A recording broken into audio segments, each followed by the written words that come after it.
Hello, I'm Llewellyn King, the host of White House Chronicle. Thank you for coming along. And I'm Adam Powell III, co-host of White House Chronicle.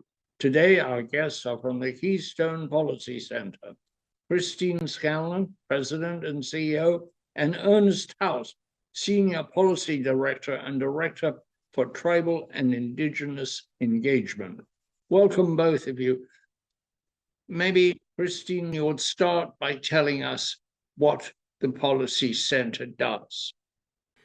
We are based in Keystone, Colorado, although we have an office also in Washington, D.C. and in Denver. Keystone's about 75 miles west of Denver, and we're in the mountains. And one of the reasons for that is our founder, Robert Craig, was the first executive director of the Aspen Institute. And in 1975, Keystone Resort was founded by Ralston Purina, and they asked Bob, hey, do you have another Aspen-like idea to bring? And he had one. And that was simply the idea that when you get people out of their environments and you bring them together to think through difficult and intangible issues from varying perspectives and interests, maybe you could forge different kinds of solutions. And mind you, this was when the environmental community was just starting to come forward, clean air, clean water, those acts were being implemented, NEPA, all the same things, candidly, that are in the news today. And there need to be a different kind of process to resolve those differences besides in court. Christine, you work on solving issues. Do the people come to you? Do people who are in context come to you? We seed our own projects, and we rely on folks who are on our board often to help us evaluate the timeliness of an issue. If it's too early, people are going to explore their own means to resolution. And candidly, they're not ready to come to a table. And if it's too late, it's intractable. And they're probably lawyering up or lobbying up, and that ship has sailed.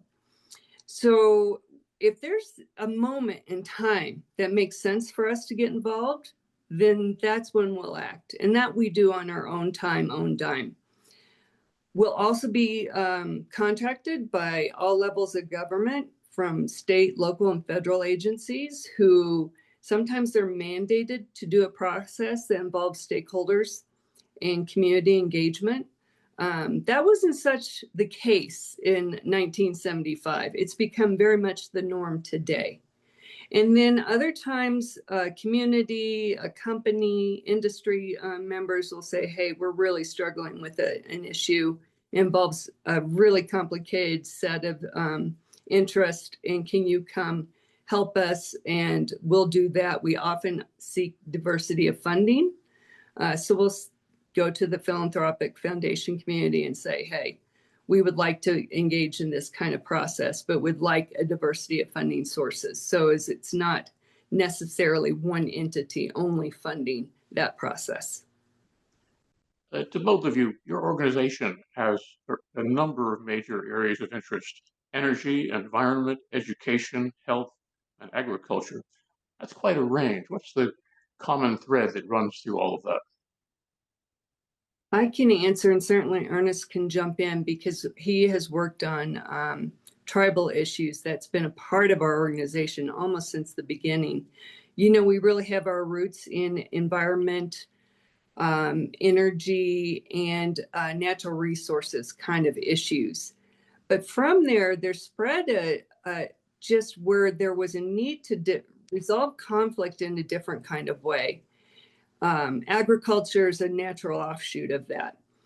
I brought education to the table, to the forefront. I served in John Hickenlooper's administration here in Colorado, and I was his senior education policy advisor. Education's really hard to change. It is like turning a tanker. In fact, I read once that it is harder to change education and education leaders. They're more difficult to convince of a new strategy than doctors and cops. And it is because they've seen it all. everyone has their own silver bullet idea of what will work. And so I thought, boy, this is an area that really needs people brought together. It's often a top-down kind of, I have from government the next greatest idea to fix, whatever is ailing education. And by the way, you don't want to experiment on a generation of kids with a brand new great idea.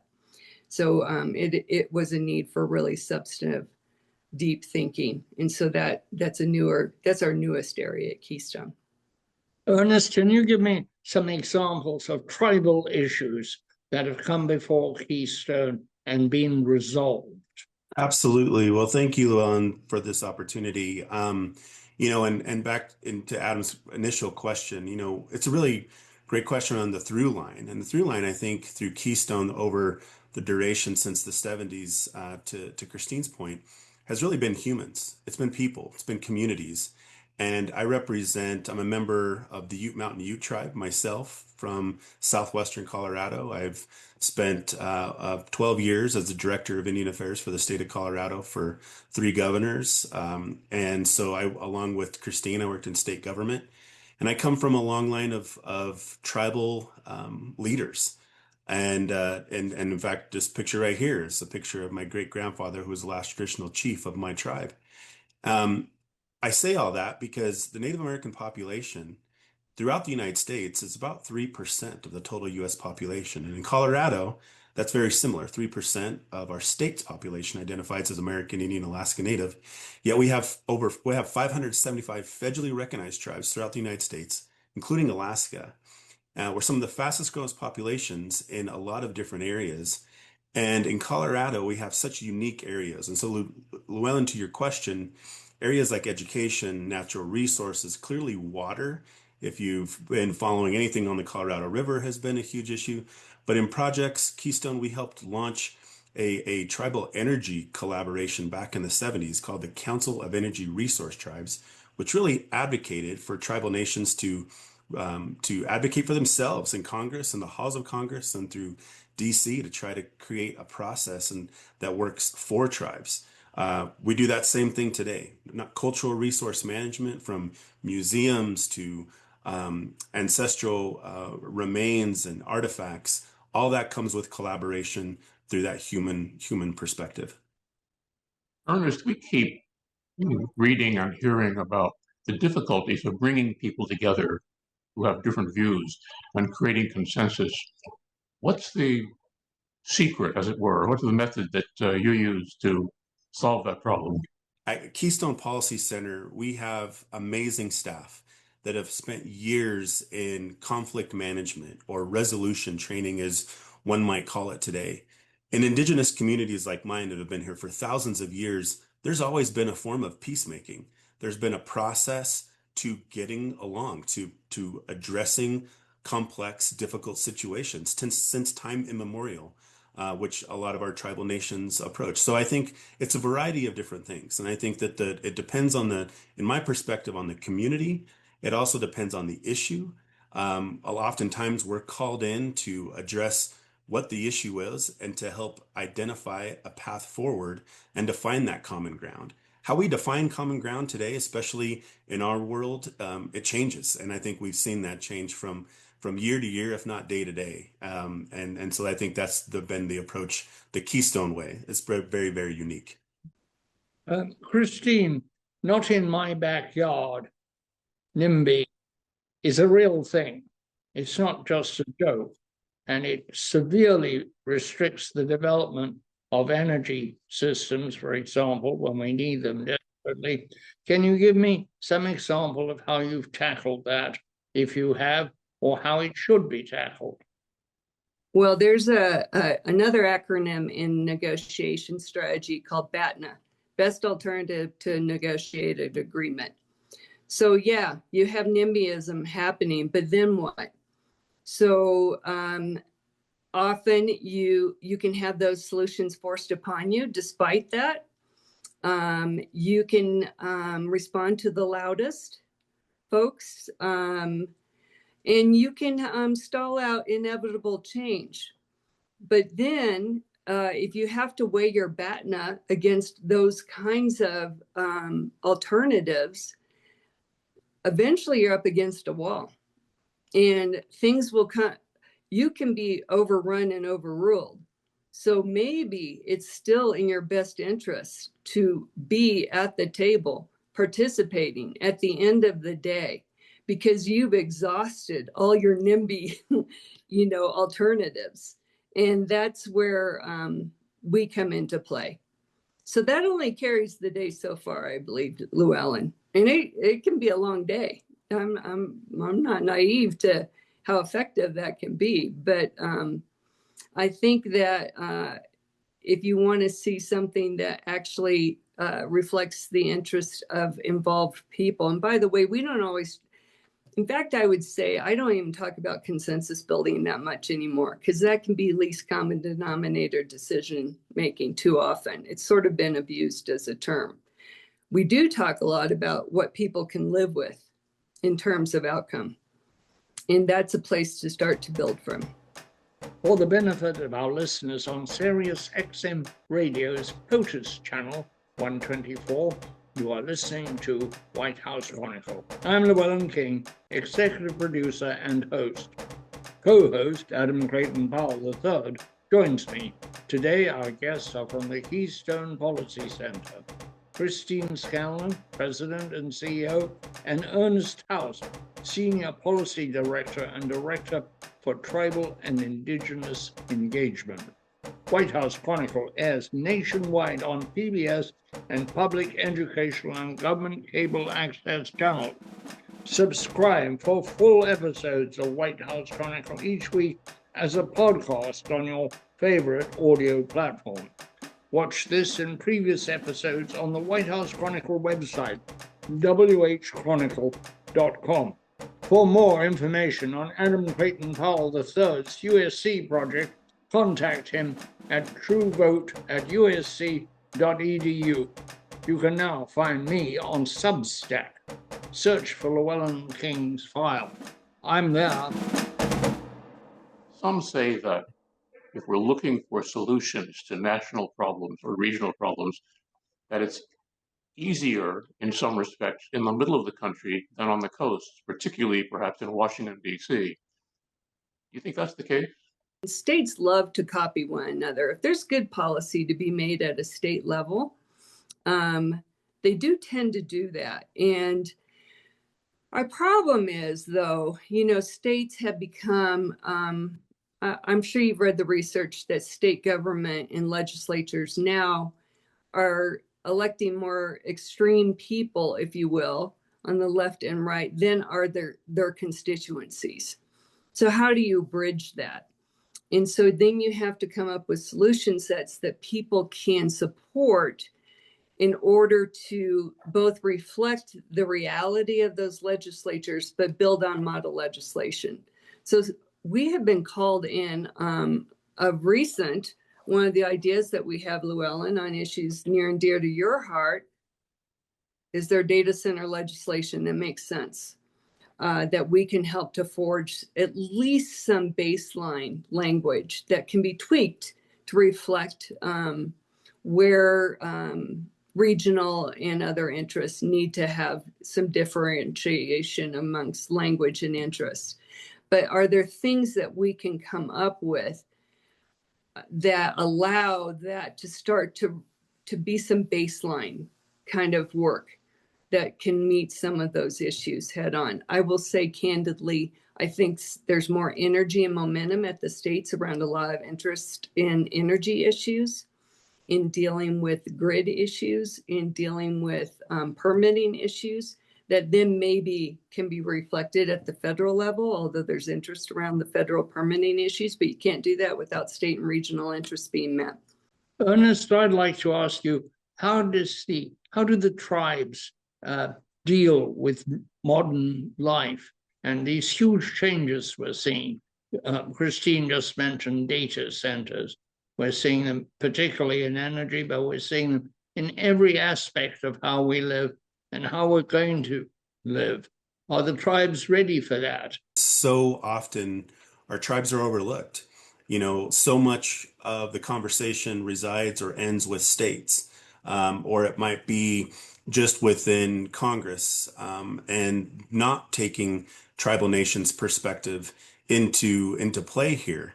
And tribes have a variety of different perspective on energy across the spectrum, across the board. There are some tribes that are for it, some tribes have engaged, some tribes that have not, some tribes that create policy that adamantly vote against data centers, and some that are looking into it to see what it might mean for their community.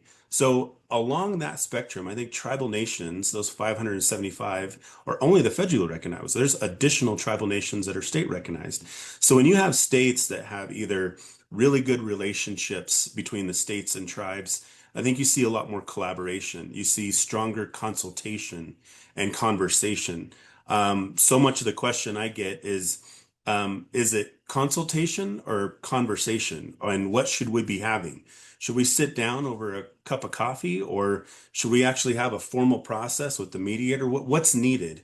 And it could be a variety of things and depends on the issue. But I think that for the most part, at least in my perspective and my experience, tribes have just been wanting to have a seat at the table. So much of what you're discussing at Keystone and in Colorado are really national issues that affect tribes throughout the country, affect everyone throughout the country.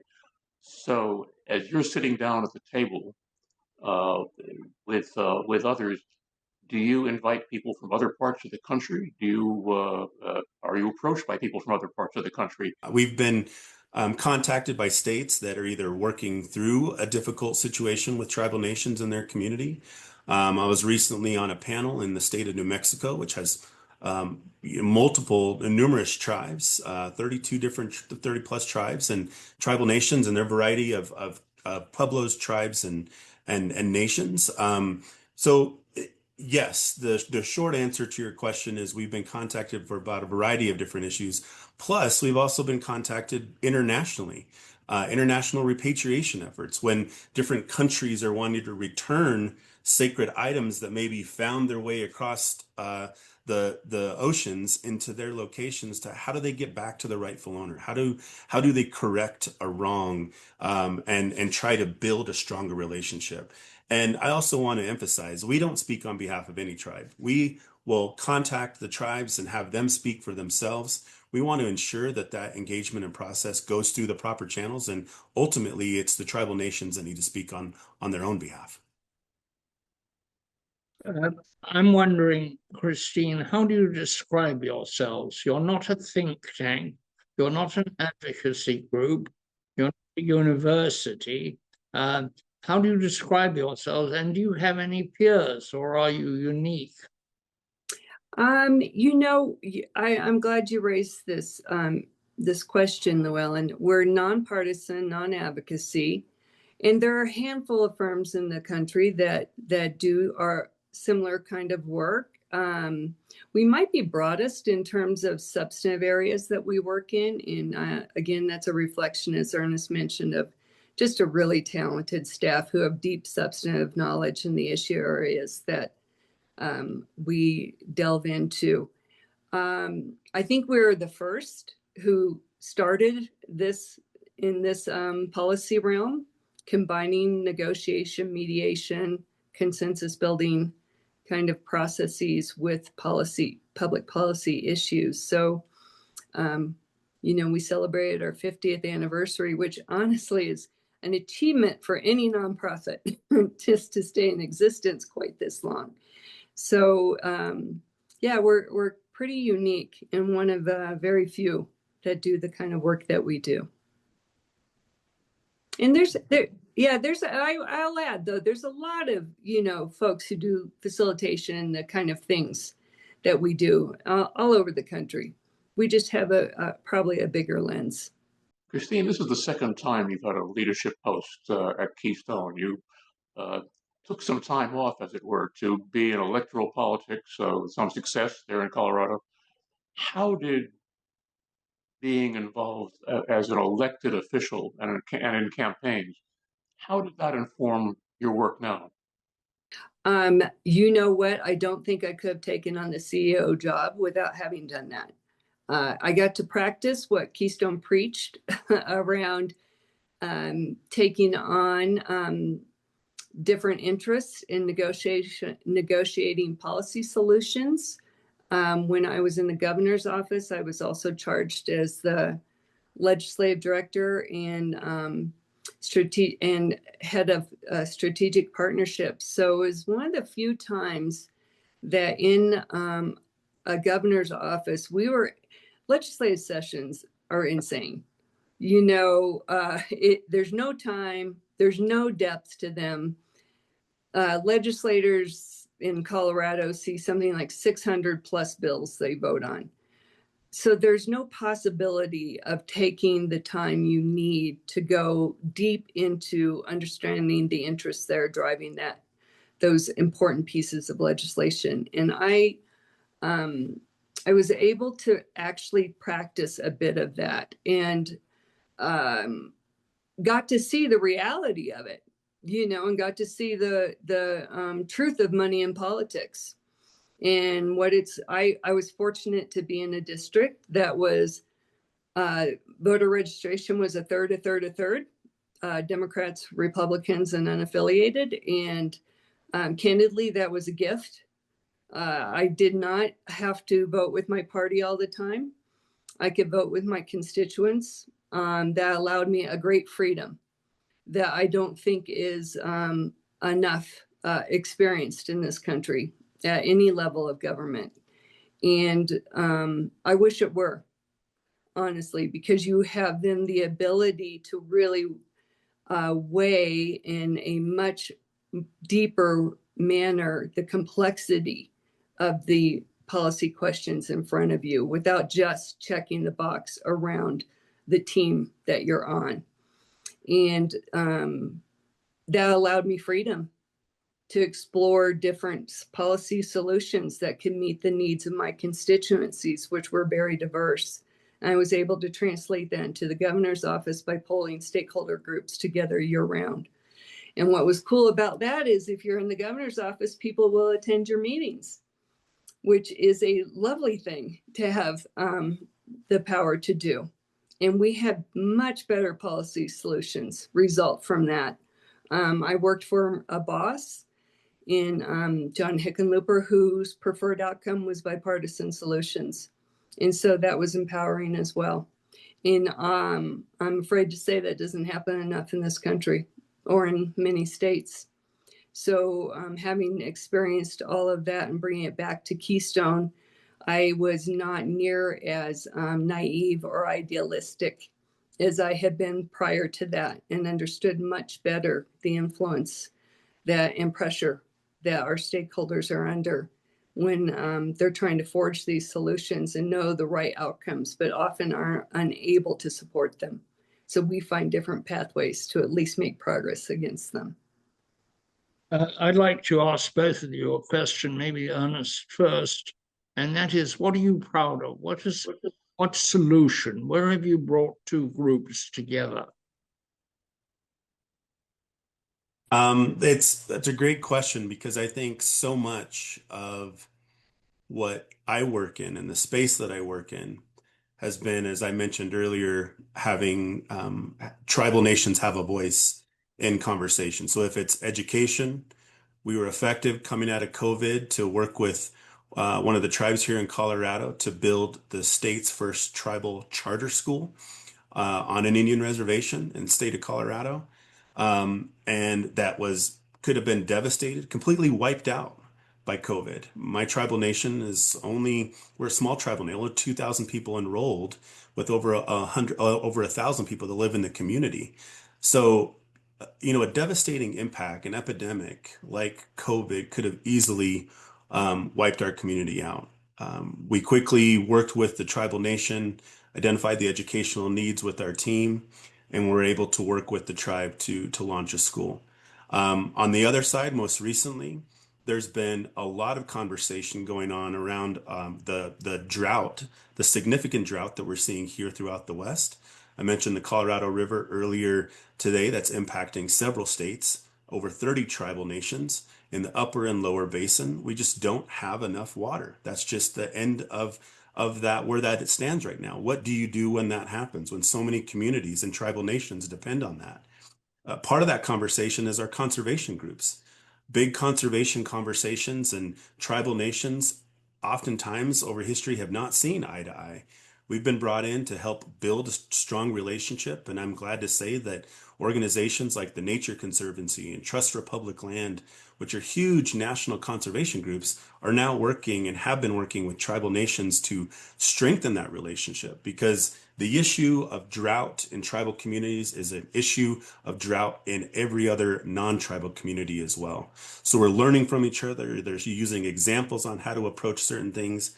And then last but not least, I think that one of the most exciting projects we're working on with the city and county of Denver right now is to build the nation's first tribal embassy.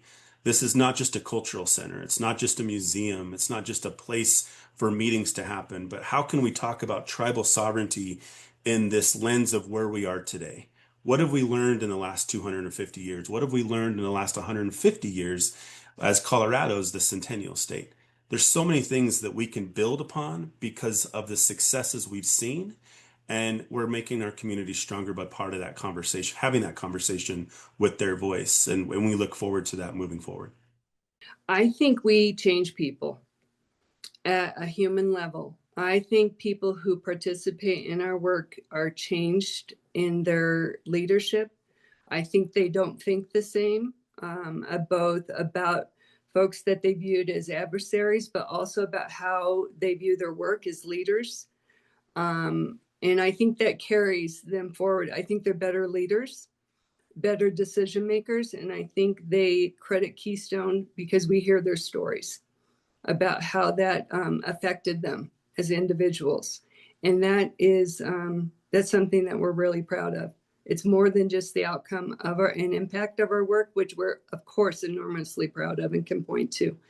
But I think we've affected generations of leaders and people in this country, and that's pretty remarkable. You're both familiar with the saying that the states are laboratories of democracy. And listening to you now, both of you talking about creating models and creating ways that, of dealing with issues and problems, you must work with organizations that perhaps don't get as much attention as they should. National Governors Association, the National Conference of State Legislatures. We absolutely have worked with those organizations. I think I have a bias as a fan of states. I think they're unrecognized sometimes for the impact that they have at the federal level. And the combined influence regions of this country can see through in terms of change. And it is all, we've had those folks on our board, for example, and they're invaluable in terms of how the reach that they have and the small impacts that they make and the incremental change they often see that leads to big changes.